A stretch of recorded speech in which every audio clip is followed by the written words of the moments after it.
Ok, bonjour maman. Bonjour papa nanga. Maman Tori Bakombo Ezanani et puis il est au Sangi Sibiso Awa na jardin botanique à Kinshasa. Kombo nanga maman Dio Françoise naza vice-présidente na kati ya social. Lelo eloko Sangi Sibiso na jardin botanique ya ville ya Kinshasa na commune ya Gombe ezali conférence oyo ya mois de la femme le qual le 30 mars eza clôture ya mois de la femme. Yango nde toyaki kosangana awa biso ba mama ya LBM Kinshasa awa na jardin botanique ya Kinshasa. Que ça maman merci ce que tu ba okoyesa ba mama o nini ba vandi na bandako ba ki journal le te pona mbasa mabasa ni.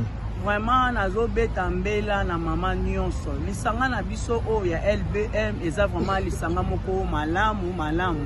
Pona ngai moko nazo pesa exemple tangu na landaka mateya oyo nazake longola mobali na nga na bana na nga. Apesa biso vraiment conseil moko vraiment ya bien kat na LBM nazo invité ba mama mingi oyo ba yebite ba mama ba vandi kaka na ndako ba liko mitika bango moko vraiment ba ya na lisanga oyo lisanga moko malamu epesa mateya ya malamu pour la famille na biso epesa biso vraiment mayele malamu oyo ke tozo mema libota na biso ndenge nzamba lingi to mema. Ok, siko na bongo bosanganaka ndenge nini na mois na semaine to ndenge nini? Bon, to sanganaka chaque samedi ya suka ya mois. Oui. To sanganaka chaque samedi ya suka ya mois.